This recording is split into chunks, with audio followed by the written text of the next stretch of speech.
once again Sanakhang YouTube channel la kahin len kenin ke thang to thang kahin tu ni Q&A video in sim ke tautin Q&A bolin ka ti na hi ang so ta in kahin post na jong ni som lang awal ta in kahin bol gazin in na hetien binang tu na kungai so ta lovin when lang lu tautin Thudoh ho in sim dong kating kin dong in don kating kan don bundan ho hi talungyal lo lama hi jong le hetien binang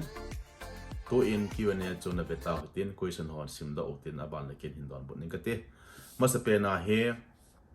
thu hindong he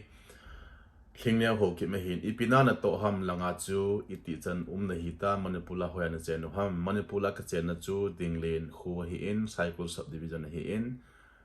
na hi 2019 kum hey Christmas to New Year ka akal na hi in cha pana chu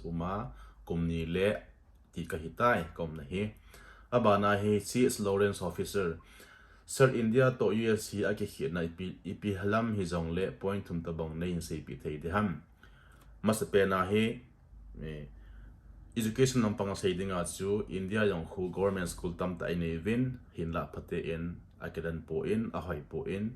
mi tam do kai num po in US a hi government school aumin hoi ta in government in fund board in na ake thopi in Japang jo siang free kai hi in point in chu US gam khang to hi in agama thingin India to te ding agama thinga hi in akid mim adam the in India wang athing po in miang adam monatamin langa hin medical expense atamin na langa hi ikizan dinga hi la hin kizan man hoi atamin chule insurance ong atamin India wang chu aman tam le wanga si ilang to te ding hin idam mo hospital chi jong le tampo in ti chu hi in atama hi in ja chun sei tang ka te abana hi Bokuto, what do you do there in America and how much do you earn? Bokuto, I'm a student.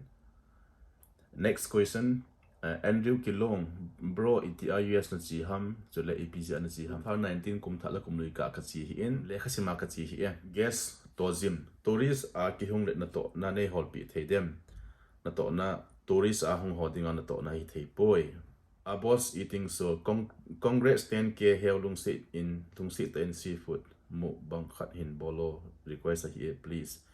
thank you 10k eval ta win ke pa ke yong mu bang hi seafood lom hi seafood hi hanang art food hi hanang sky food hi zong le ka hin bol ding hin la mu bang hi ka bol num bi sen hi point buni ka hat po in kamera bang ka ta sa le bang ha buni ha lo ka hi izong le no ho de sa hi la kan bol ding hi next a hi ning ni kim ho kip number khat na veng sungu wa lai gui kim mu khalo lai hoi lai tin la ham lai gui kim mun hoi ka ma le hoi a la kan kap lo hi lai gui jong am tho nai in da lai gui lai kila dan hi le no ya pai longa kila hi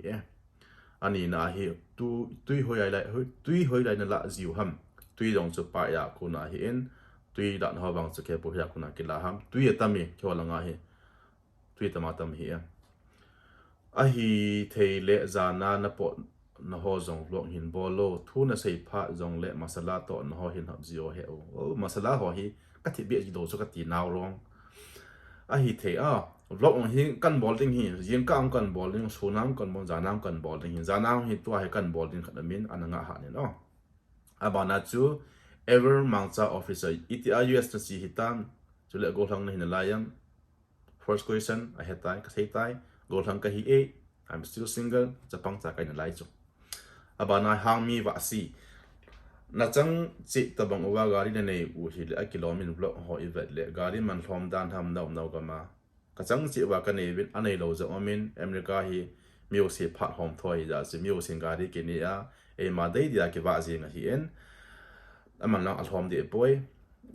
katha anom na video ivet le ke pa me na channel zong khang to zendang vlog zong la ta hin bo zingo yes I khan to sa ding hin ho nga pan binang no ho za lai khan to diu hin ke na sim pan kan sim ho hi no ho na hin support no wa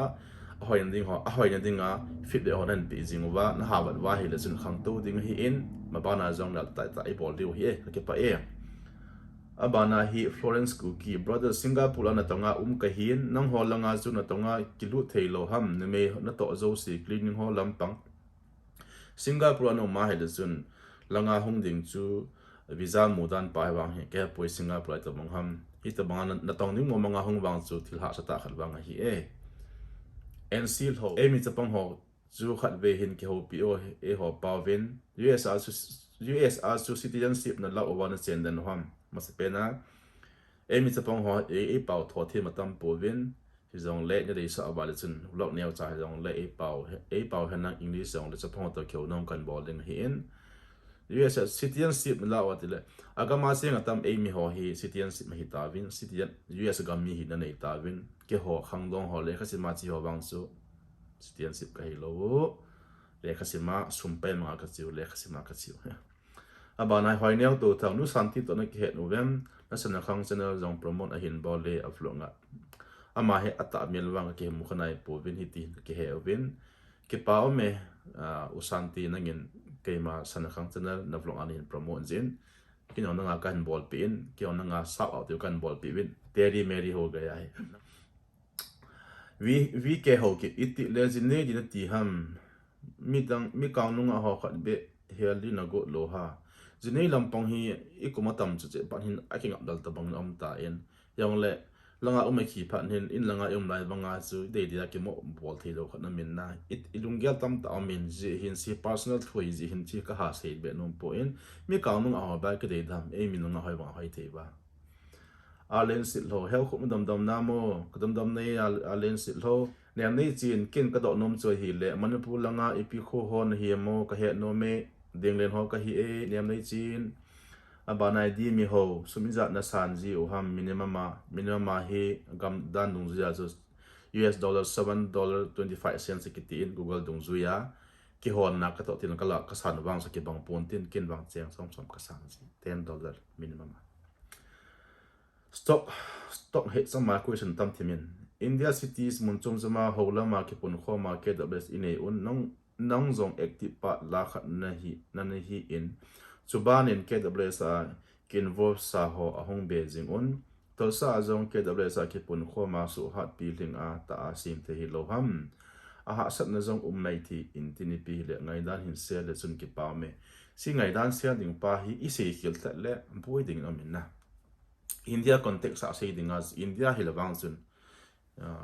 hi ta banga hi an lo mai the hi in langa hi America hi tan America ho bung ki bol dan hi aya chum hin in langa ho bung i bol dan to langa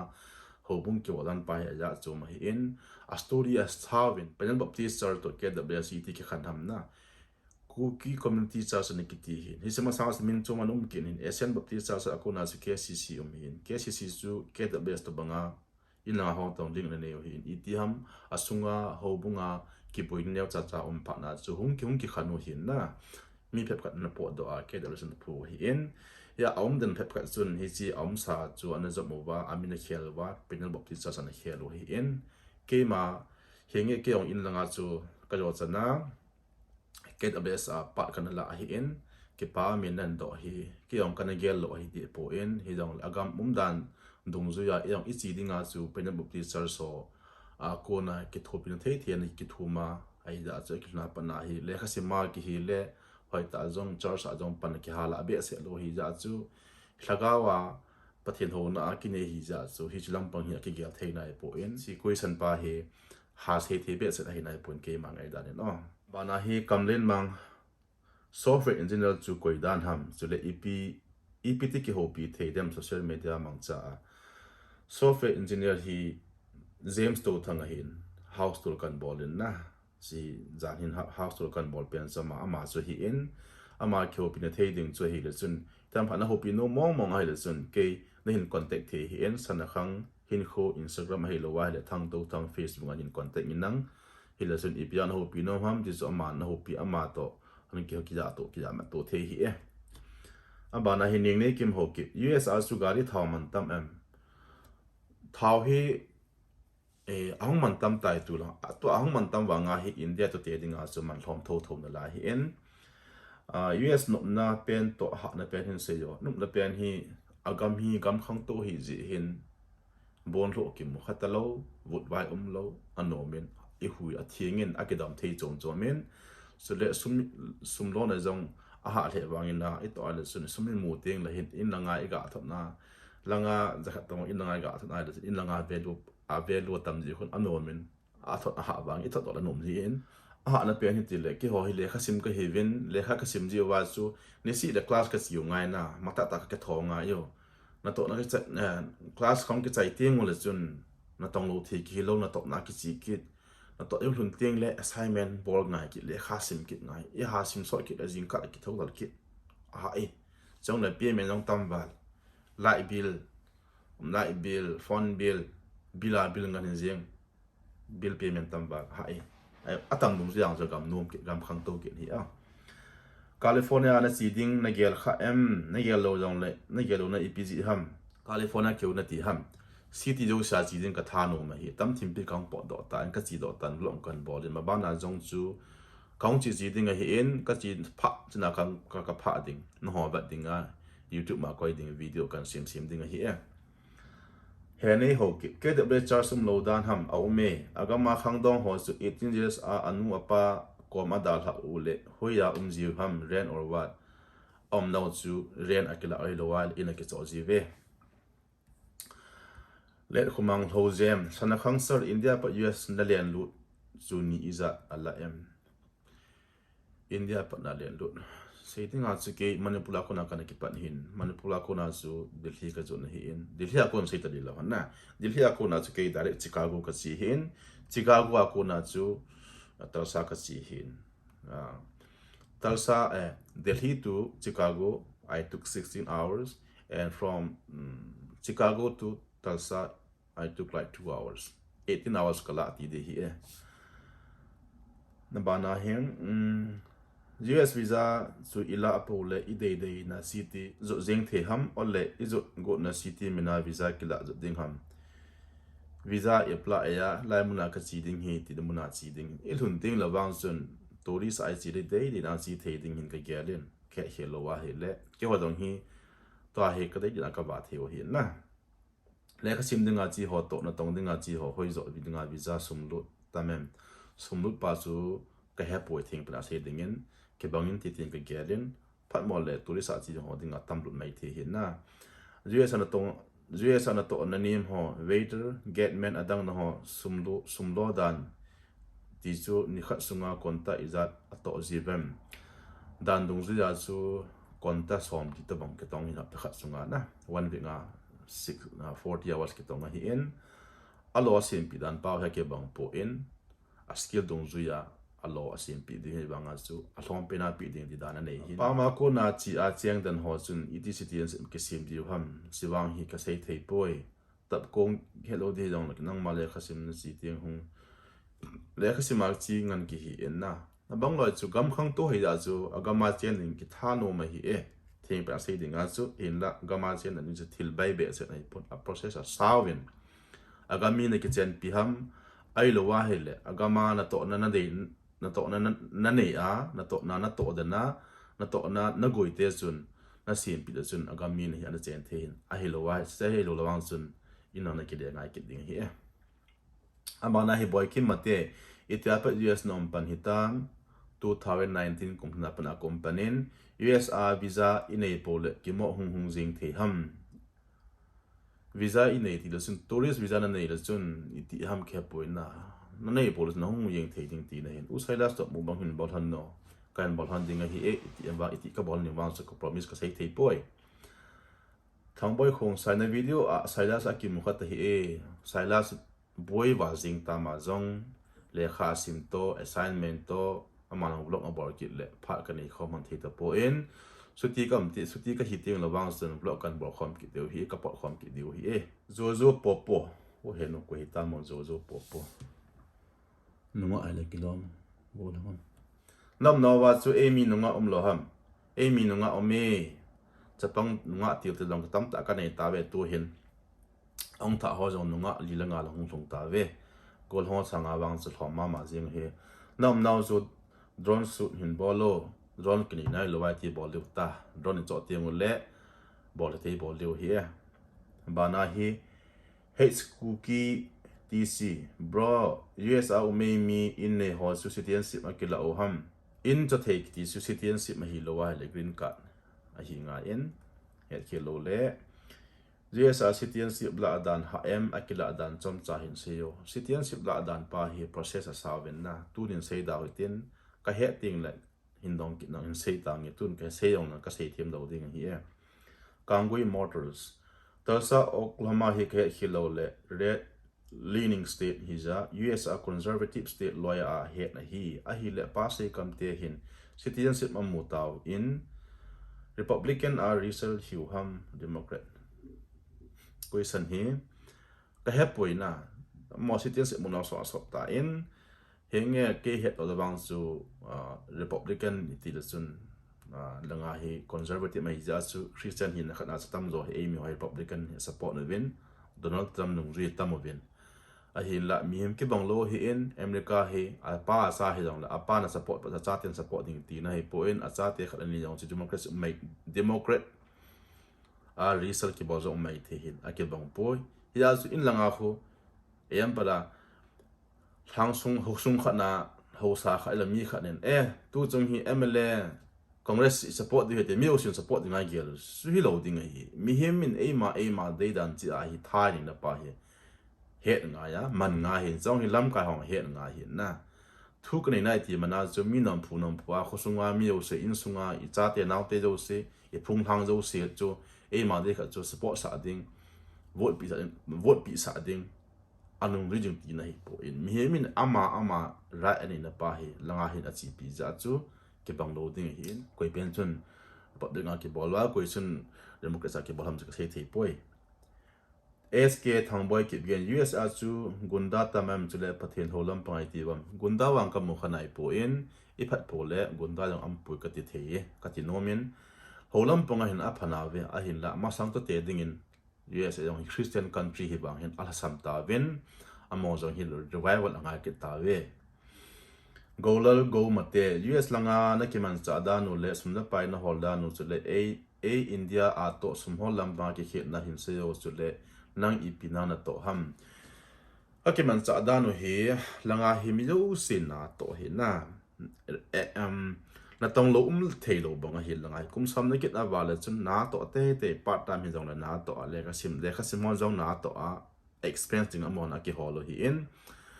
ate ho jong pension hi lo ngal na to te na aneo li lo langa hi any job chi I to policy is sum ki mu te sumul was mi ten is homeless hi jinga hi in langa banga mi khat na to le in sung pum pi a ki wa lo hin langa hi anu apa jong apa na cha ko ma sumala jong le ale sa ngai hi in sum ho dan che hi le lam chom che an min sum holen mi ho tam zo hen company hon na ha to in company hong api hoi mo lo hin asang ta kai jong am ta win le kha sima chi ho na hi a le ki ho ki man chan nga chu part time ma na ka tong win tam ta min na neu cha sei the sei lo tam ta min ja chu na to na min chong le work permit ti ki lang na ki tong ki na hi ti chu na to lam pang hi in ki ka to na so hi le ki hin pong part time ma na ka to hin hi si pen ti ding om di po in ni he them jing win nang na abana hi pago thang dongal he o nanu le na pa min jong ka he nom me nei se pi thei dam pa kanu min chu nu hling jalam to thang hi in ka pa min chu pa ho ka se to thang hi ngamin lon ku ki Dina Kingdom nin hin hello preng adingin Dina Kingdom chu koi hita preng lang pong hi ka bol thei lo sala Dina Kingdom chu YouTuber ham itabang ham hin se chin tongo abana hi Sam Sparrow khong sai na lo ka vet na pe sap te gam anop dan aki he do in ki pa o me lam kai punang holama na sim choi ho chu ban in hin se o ka he no me sim hi tama tam na service provider taute service provider hi tamin ken ka choi hi ni ka choi in ultra ka choi in lang quality bol the unlimited abana hi Verizon chong hi aman wang tamai wanga network hoi hi in abanin AT&T umin T-Mobile min atama tam jing hin na adang si ju Google ki bol jing P2 LLC American a chu in icho ting le koi a ki cho ham in hi azu nom te azu an zu wa agent ho an man cha wa mo chun website an koi do what is in ide ho chu ki ve a ki ho pi a ma hon ida na zu wam ju e man chung ru ja su offer ki bola kapia na hai kapi ding na hi e kiti a banting le zon appraisal ki bol sa na a check mi ki sol ki na in amandung zui a in value mo hindi nam ti a hol na in ki sa na ki ya na ki sa a iti aya ki cmb a ki cm pam ti bon ti ke wa record a pho ki no wa record so ke government research ki bol so ke hin amon abat no wa a ki zu na man pa zu a value hindi nam ti a khu no wa amon approve bol wa le zon jung zu ya so kiso to hi e izo tinong le same process in kizo ki na mi ki hire elo le in mi ki hire ki na in kazo nomin in zo pi vin na zo do ai le zan nang ka pi he te a hi ejan ho kem ngan se ki na ta si kizo ki same process ai ki ne aba na he a boys lungdims US dollar hin wa sa o he o ano US dollar wa sa te le see $1 na see $20 khara di kaya ko akha sin apa ya parang $20 na hin na see $5 pop som si second lado bana hi the best ole panel baptista subo na ki khomo ham Thudoh pau tho si in za number mabel block KWS ang omin panel baptista ang omin Thudoh pau tho si in hi som thum na som ka ho hinte tu ni Q&A video bol chan chun nga taw tin hong saw he ta hong kya bi ho chuma ki pa thu ka se in question na tam ji hin bona hi hong ki don bol le hong saw ka ji hin ji chun an het hier binang next Q&A ang kan ta do ki ting hin next ti bol ti mo le hin Thudoh na bol ti mo le hin question hi tam lo ding na mi khan question ni bo dong binang tam pe na nan do ti mo le question ni dong binang nan do ma sanga ama sa atong ho chun atong ho to nang chu in ki ba ai hin do da binang repeat na ki ting le hin video saw si in ki het hier mo tin ka ki pa be set ni no ho za la hi to 11,000 subscriber 11,000 family kitawin it is soon mabana jong ma pan pang la binang investing binang ko investing binang share in housing binang subscribe bowling housing binang feedback in housing bin ya sai na ka say in it's the next vlog in bol ka sevin dam selotin enjoy bolotin in ko hi ki pa jing ding nui jing ding na hin ko hi enjoy bolotin in no ho ding ya na ki jong one thought I see video kan watching in na bana jong make it hope binang lay pan pizing bin ti akan say here na bonse Kevin dam sel tavin bye bye.